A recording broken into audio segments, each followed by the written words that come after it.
তো বলবো প্রথম প্রশ্নটা হচ্ছে ঈদ মিলাদুন নবী পালন করলাম আমরা, আর দুশ্মনরা বলছে ঈদ হলো দুটা। এটা ঈদ ফের তোমরা কোথায় পেলাম? তো এটা ঈদ কোথায় পেলাম?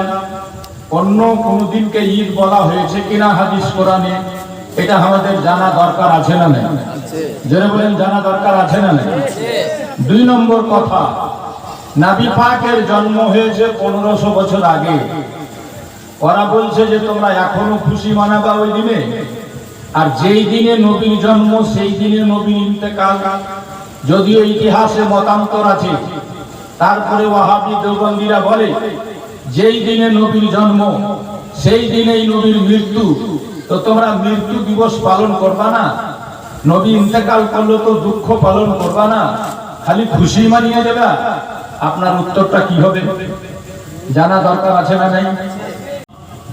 মনে হচ্ছে এরা কি যে করবে, মানে এদেরকে ফিলিস্তিনে পাঠিয়ে দিলে বুঝি একটি দিনে ইসরায়েলকে মেরে শেষ করতে হবে, এমন জোশ আর এমন জজবা। আর নাথ শরীফ শেষ হতে নেই, ওরাও ফিউজ হয়ে গেছে। তো বুঝে কম শুনে এরা। একটা লোক কোন জালসা বাদ দিত না, সব জায়গাতে শুনতে যেত। তো লোক ওকে কইছে যে হ্যাঁ হে তুই একটা জালসা জালসা ঘুরে বেড়াচ্ছিস, তো কিছু ফের বুঝছিস, কিছু ফের শিখতে পারলি? তো কইছে কি শিখবো হে? জালসা যে ঠেকার ওঠে রেখা আমি লুঙ্গি ঝেড়া বাড়ি। যখন জালসা শেষ আমি লুঙ্গি ঝেড়ে দিয়ে জালসা থেকে উঠে গেল। তার মানে ও জালসা খালি শুই না বেড়ায়, কিছু বুঝে না। যেটি লোক বুঝে তারা বসে আছে, আর যারা খালি কুদে, বুঝে কম কুদে বেশি, ওরাকে দেখুন খালি উঠ বস করবে, একবার বাইরে যাবে, একবার ভিতরে যাবে, একবার রাস্তাতে ঘুরবে। আমি পর পর 2টা আয়াতে কারিমা তেলাওয়াত করেছি। আমরা এটা নবী পাকের জন্মের খুশিতে মানালাম ঈদ মিলাদুন নবী। কথা ঠিক না ভুল? একটু হ্যাঁ হু করবে যারা বুঝেন, তাদেরকে আমি কিছু কথা বুঝাতে চাই যেটা কাজে লাগবে। আজ ফেসবুকের জামানা, ইউটিউবের জামানা, সোশ্যাল মিডিয়ার জামানা। একের পর এক বক্তার সাইট মানুষ ফেসবুকে দেখছে, ইউটিউবে দেখছে, দেখা শুনে শুনে অনেকে ফের গুমরাহ হয়ে গেছে। বাংলাদেশের কিছু ওয়াহাবি গুস্তাখে রাসূলরা বলছে ঈদ মাত্র 2টা, একটা হলো রোজার ঈদ, একটা হলো বকরির ঈদ, বকরা ঈদ। এটা ফের ঈদ কুণ্ঠে থেকে পেয়ে। তো যদি আপনাকে কেউ প্রশ্ন করে যে তোমরা কি মানালা, আপনি বলছেন ঈদ মিলাদুন নবী। তো যদি প্রশ্ন করে যে ঈদ তো 2টা, তোমরা ফের এটা ঈদ কুণ্ঠে পেলে, আপনি উত্তর কি দিবেন? কি উত্তর দিবেন? খালি লাফালাফি করে জালসা শুনলে হবে না, জালসা বুঝতে হবে, জালসা থেকে কিছু উপলব্ধি করতে হবে। আরেকটা জালসা ওরকম হয়ে গেছে বাবু। হ্যাঁ, যে উদ্দেশ্যে জালসা, বক্তাকে কহেন যে ওই উদ্দেশ্যে বক্তব্য রাখেন, তো ও ফিউজ মার খেয়ে যাবে। 30 বছর হয়ে গেল কলিজা পুড়িয়ে দিলাম জালসার জীবনী করা। জীবনীর তখন বক্তা একটাও ছিল না যখন আমি জীবনী করতাম, আর এখন তো চ্যাংড়া পাংড়া সবই জীবনী করে বেড়েছে। 30 বছর ধরে এই লাইনে আছি, দেখলাম বহু বক্তার তত্ত্বা দেখলাম। নামের মুক্তি পাবেন, কিন্তু ওকে বলেন যে উদ্দেশ্যে জালসা, সেই উদ্দেশ্যে কোরআন হাদিস থেকে দলিল দিয়ে কথা বলতে হবে, আর খুঁজে পাবেন না। হ্যাঁ, মাইয়াতের জালসাতে গিয়ে যদি আমি ইমাম হাসান হোসেনের জীবনী শোনাই, শোভা পাবে? শোভা পাবে? বিহার জালসাতে গিয়ে আমি নবী পাকের জীবনী শোনাই, ভালো লাগবে? হ্যাঁ, কবরস্থানের জালসাতে গিয়া তুমি কহিলা ভুড়ি খাওয়া হারাম, উড়ি খাওয়া হারাম, ওগুলা জালসা হলো? হ্যাঁ, তো দেখে নেবেন আপনি খুব লক্ষ্য করে, যে উদ্দেশ্যে জালসা করেছে সে উদ্দেশ্যকে সামনে রেখে কোরআন হাদিস থেকে কটা লোক কথা বলতে পারে? বক্তা মেলা আছে, গাড়ির গাড়ি, ঢেরির ঢেরি, মুফতিও মেলা আছে নামে, একের পর এক মুফতি বাহারিছে এখন। ওরে বাপরে, অনলাইনে মুফতি হয়ে গেছে এখন, জানেন? মুন্সিগুলা সব মুফতি হয়েছে অনলাইনে। হ্যাঁ, তো বলবেন যে যে উদ্দেশ্যে জালসা করেছে, আশরাফুল আউলিয়ার যদি উরুস হয়, আশরাফুল আউলিয়ার উপরেই বলতে হবে বক্তব্য। বলেন তো দেখি, দেখে নেবেন বক্তার তক্তা হিলে দেবে।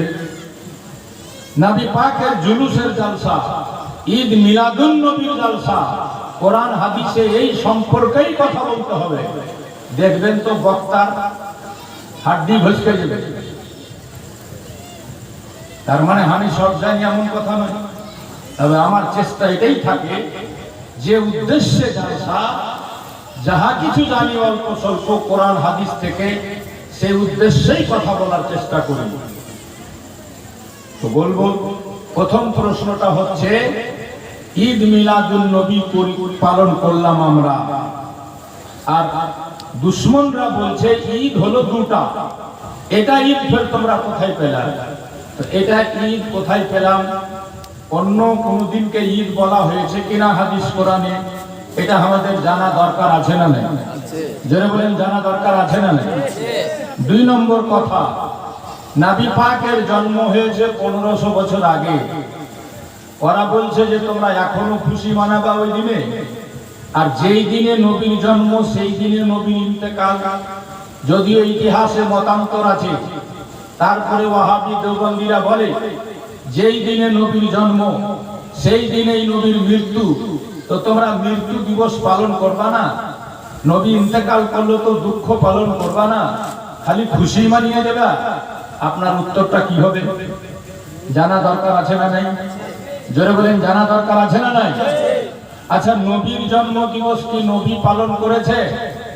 বা আরবের লোক যখন নবী জন্মগ্রহণ করেছিল তখন কি আরবের লোক পালন করেছিল?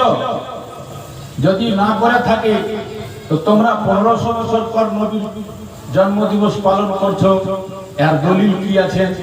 জানা দরকার আছে না নাই? জোরে বলেন, আছে না নাই? এবার আমরা যখন জুলুসে বের হই তো প্রত্যেকের হাতে একটা ঝান্ডা থাকে। জোরে বলেন, কি থাকে? রবিউল আউয়াল চাঁদ উঠলে মসজিদে ঝান্ডা, মাদ্রাসাতে ঝান্ডা, বাড়িতে ঝান্ডা, গাড়িতে ঝান্ডা, সাইকেলে ঝান্ডা, মোটরসাইকেলে ঝান্ডা, আর জুলুসের দিন তো একদম ঝান্ডাই ঝান্ডা। এই ঝান্ডা ফের তোমরা কোথায় পেলেন?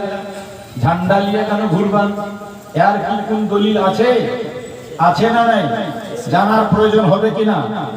জানার দরকার আছে না নাই? আচ্ছা, ঠিক আছে।